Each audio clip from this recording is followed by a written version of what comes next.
जिससे चोट, घाव, जख्म व बाल तोड़, फोड़ा फुंसी व कांच घुसने जैसी परेशानियों से मुक्ति पाई जा सकती है। आज मैं हूं आपके बीच इस एक दिव्य औषधीय गुणों से परिपूर्ण इस पौधे को लेकर के। जो आयुर्वेद के जानने वाले जो लोग हैं लगभग वो सभी जानते हैं यह आयुर्वेद का सुप्रसिद्ध पौधा है, जिसको हम पित्त पापड़ा के नाम से जानते हैं। यह अत्यंत रक्तशोधक भी है। जिन लोगों को बहुत ज़्यादा फोड़े फुंसियाँ, खाज और दाद की शिकायत है, उनके लिए भी एक अचूक और बहुत ही अच्छी औषधि है। जैसा कि मैंने कहा, थोड़ी सी नीम की पत्तियाँ आप इस पित्त पापड़ा के साथ उबाल करके काढ़ा बना करके यदि आप पीते हैं नियमित रूप से, तो किसी भी तरह से जो आपकी स्किन की प्रॉब्लम है, एक्जिमा है, दाद है, सिरोसिस है, सब में ही, सोराइसिस में भी लाभ होगा। बहुत बार ऐसा होता है बाहर के दाद खाज को तो हम किसी तरह से बहुत सारे लोशन, क्रीम और न जाने क्या क्या लगा करके ठीक कर देते हैं। और आजकल तो दाद और खाज को छिपाने के लिए भी लोग सर्जरी कर देते हैं, जिनके पास साधन है। पर जिनके पास साधन नहीं है वो बेचारे क्या करेंगे। और जिनके पास साधन है, यदि अंदर यदि घाव और इन्फेक्शन और इस तरह की कोई भी लीवर सिरोसिस और लंग्स प्रॉब्लम हो जाती है, तो आप क्या करोगे? वहाँ तो सर्जरी नहीं होगी, कहीं का मांस कहीं चिपकाने से काम नहीं होगा। उस स्थिति में भी आपको आयुर्वेद का ही सहारा लेना होगा। और यह पित्त पापड़ा उस समय भी काम करेगा। आपके अंदर के घाव को ये भरेगा, अंदर की इन्फेक्शन को यह दूर करेगा। यह अत्यंत लाभकारी है, अत्यंत गुणकारी है अंदर के घाव को भरने के लिए। और बाहर के घाव के लिए आप सेवन कर सकते हैं इसका काढ़ा बना करके, तो इससे आपको मिलेगा पूरा लाभ। आज हम जिस वृक्ष के विषय में बात करने जा रहे हैं, हिंदी भाषा में हम ढाक, केसु, टेसु और विशेष करके लैटिन में इसको ब्यूटिया मोनोस्पर्मा के नाम से जानते हैं। संस्कृत में इसको हम किंशुक के नाम से जानते हैं। हम इसके औषधीय गुणों के विषय में तो बात करेंगे निश्चित रूप से, क्योंकि यह हमारा विषय है, ये आप सब के लिए रुचि की वस्तु है, तो हम बात करेंगे। यह बहुत ही लाभकारी स्किन प्रॉब्लम के लिए भी, यदि इसको आप पीस करके इसको शरबत बना करके पीते हैं या इसका रस का नियमित रूप से सेवन करते हैं, तो जो आपकी जो स्किन प्रॉब्लम है उसमें भी यह बहुत ही लाभकारी है। ये पलाश का वृक्ष ये आपको तन को सुंदर करता है, यह शरीर को सुंदर करता है, त्वचा को सुंदर करता है, अंदर के जो आपके रोग हैं उनको भी परिसमाप्त करता है। और फुंसी में भी, जैसे छोटी छोटी फोड़ी फुंसियां हैं, तो इन पत्तियों को आप थोड़ा सा गर्म कर करके यदि आप पुलटिस बांध देते हैं, तो पुलटिस बांध देने से आप देखेंगे कि जो फुंसियां हैं, फुंसियां भी बैठ जाती हैं। और फोड़े फुंसी में जहाँ कहीं इस तरह की सूजन है, वहाँ पर भी आप इनके पत्तियों को बांध सकते हैं। और जिस शरीर में जहाँ गांठ है उसमें भी आप बांध सकते हैं।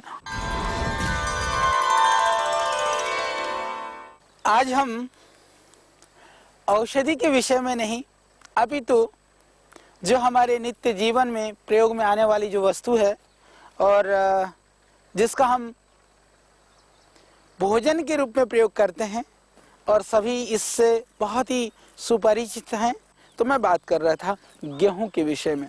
आज हम बात करेंगे इसके औषधीय गुणों के संदर्भ में। पूरे देश के अंदर यह प्रचलित है कि यदि किसी को सूजन हो जाए, कहीं से मोच आ जाए, तो एक प्रयोग बहुत तायत में किया जाता है और बहुत ही कारगर है। तो आपकी जानकारी के लिए मैं बता देना चाहता हूँ। जैसे गेहूं की आप मोटी रोटी बनाएं, मोटी रोटी बना करके फिर आप एक तरफ उस रोटी को, जैसे एक तरफ सिक रहा है नीचे की तरफ, ऊपर की तरफ को कच्ची रखें। कच्चे वाले साइड में ही आप सरसों का तेल, थोड़ा सेंधा नमक और थोड़ी हल्दी उसको डाल करके उसमें फैला दें। फैला करके उस रोटी को निकाल लें और गरम गरम रोटी जितने सहन कर सकें उतने गरम गरम को उस जगह पर जहाँ सूजन है, जहाँ मोच आई है, जहाँ चोट लगी है, उस जगह चोट गुम चोट होनी चाहिए, फटा हुआ घाव नहीं होना चाहिए। उस जगह पर यदि आप बांध देंगे तो आप देखेंगे कि कितनी भी भयानक पीड़ा हो रही हो, तुरंत आपको लाभ मिलेगा। और आप देखेंगे 2-4-5 घंटे में ही वो सूजन काफ़ी कम हो जाती है। ये प्रयोग हमने बहुत किया है, बहुत ही कारगर है। और आप अपने घर में रखा हुआ आटे से, हल्दी से और नमक से इसका प्रयोग कर सकते हैं। सिंपल सा सरल प्रयोग मैंने बताया। दूसरा, जैसे कई बार फोड़े हो जाते हैं, पकता नहीं है, उस स्थिति में भी आप सेंधा नमक हल्दी लगा करके छोटी सी रोटी बना लें, उतने स्थान पर आ जाए। आने के बाद में पीछे से उसको थोड़ी सी जो उसके जो मुख है जो फोड़े फुंसी का, उतने को छेद कर दें। छेद कर करके यदि आप उसको बांध देंगे तो बांधने के बाद आप देखेंगे कि वो रात भर रखे रहें तो सुबह तक वह पक भी जाएगा। तो ये बहुत ही अच्छा प्रयोग है फोड़ा फुंसियों को पकाने के लिए भी। तो इसी तरह से जो दर्द है शरीर में, मोच वगैरह आ जाती है, चोट वगैरह आ जाती है, उसके दर्द के लिए एक आपको अच्छा प्रयोग बताता हूँ। यदि आप गेहूं को हल्दी डाल करके भुने, जैसे ज़्यादा गेहूं जरूरत नहीं है, करीबन एक बार के लिए 10 ग्राम, 2-3 चम्मच गेहूं बहुत है, 3 चम्मच गेहूं में लगभग आप आधी चम्मच हल्दी डाल लें। उसको हल्दी डाल करके गेहूं को भून लें, सूखे ही भून लें, गेहूं भी लाल हो जाएगा और हल्दी भी ऐसा हो जाएगा। चाहे तो उसमें थोड़ा सा घी डाल लें, घी डाल करके बाद में तो उस हल्दी को और उस गेहूं को चबा चबा करके खा लें। खाने के बाद में आप देखेंगे कि जो दर्द है, मोच है, उसमें तुरंत आपको लाभ मिलेगा। तो ये 2 प्रयोग ऐसे हैं गेहूं के जो हमारे को दर्द से, मोच से, सूजन से तुरंत हमें राहत दिलाते हैं, बहुत ही कारगर हैं और हमारे शास्त्रों में, हमारी परंपरा में बहुत ही वो प्रसिद्ध भी है। तो ये 2 प्रयोगों को आप, आज हम चर्चा करेंगे जो मेरे पास में है। इसको हम प्रतिदिन खाते हैं। आज हम आपके लिए लेकर के आए हैं बड़े सुंदर, स्वादिष्ट और बड़े स्वस्थ खीरों को। हम बात करें यदि औषधीय गुणों की, तो निश्चित रूप से इसके अंदर अकूत औषधीय गुण हैं। इसके खीरे को यदि थोड़ा सा नमक डाल करके इसको पका करके यदि आप फोड़े में बांध देंगे तो फोड़ा भी पक जाता है। चाहे बाहर का फोड़ा हो, चाहे घाव हो, उसको पकाने में भी ये लाभ करता है। और छोटे छोटे फुंसी, मुंह की दाने और मुंह से बहुत ज़्यादा परेशानी होती है, युवान पीढ़ी का जिसको बोलते हैं, पिंपल्स जिसको बोलते हैं, एक्ने जिसको बोलते हैं, उस सब में भी इसको खीरे को चेहरे पर इसको काटिए और चेहरे पर घिसिए, तो इससे चेहरे की सुंदरता बढ़ेगी। जंगल में शोभा बढ़ाने वाले ये वृक्ष निश्चित रूप से हमारे जीवन के लिए महत उपयोगी हैं। संस्कृत में हम इसको वरुण बोलते हैं और हिंदी में इसको बरना बोला जाता है।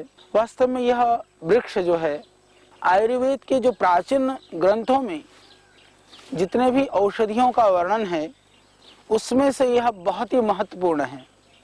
इसका वर्णन वरुण शब्द का उच्चारण करते ही जो वरुणादि कषाय है वो याद हो आता है। आयुर्वेद का शास्त्रीय योग है। जिन लोगों को फोड़े फुंसी हो, बाहर सूजन हो, इन पत्तियों को उबाल करके थोड़ा नमक डाल करके यदि आप बांधते हैं तो भी जो फोड़ा है वो पक जाएगा, फोड़े का पस निकल जाएगा।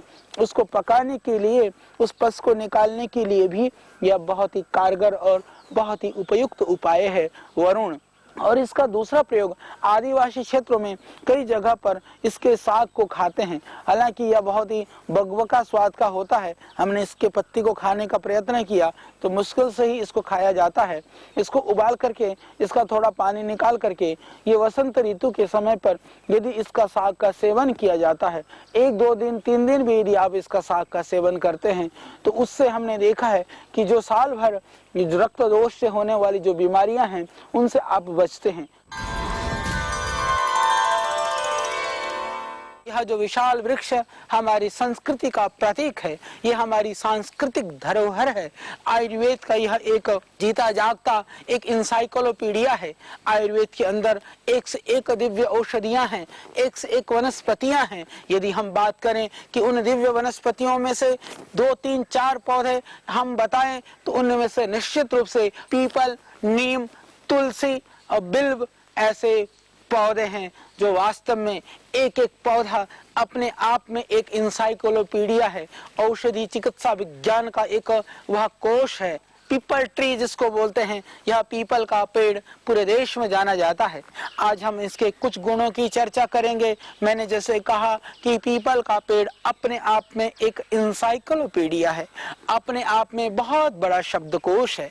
तो मैं इसका एक प्रयोग अभी आपको बताता हूँ। बहुत सारे मेरे पास डायबिटिक पेशेंट आते हैं, यदि चोट लग जाती है तो घाव ठीक होने का नाम ही नहीं लेता है। किसी भी तरह का कोई भी प्रयोग से घाव ठीक नहीं हो पाता है। तो नीम के पत्ती को उबालिए, पीपल के पत्ती को उबालिए, पीपल और नीम के पत्ती को उबाल करके और उससे आप उसको घाव को धो दीजिए। फिर आप देखेंगे वो घाव सूखना शुरू हो जाएगा। फिर भी वो घाव नहीं सूखे तो पीपल की छाल को निकाल दीजिए। छाल को निकाल करके अंदर की छाल को गोमूत्र में घिस करके आप उस घाव में लगा करके बांध दीजिए। घाव की बदबू खत्म हो जाएगी और घाव भरने लग जाएगा। ऐसे रोगियों में भी हमने प्रयोग किया। आपकी जानकारी के लिए मैं बता दूं, उसको घिस करके और उसको उस जगह पर लगा देने से घाव सूख जाता है, घाव भर जाता है। इसी तरह से जो डायबिटीज के रोगी नहीं वैसे ही घाव है तो यदि उसको शहद के साथ घिस करके भी लगा सकते हैं। जिनको फोड़ा फुंसी हो जाता है तो फोड़ा फुंसी के लिए भी इसके छाल को पीस करके घिस करके यदि उसमें लगा देते हैं तो वो फोड़ा फुंसी जल्दी पका लेता है।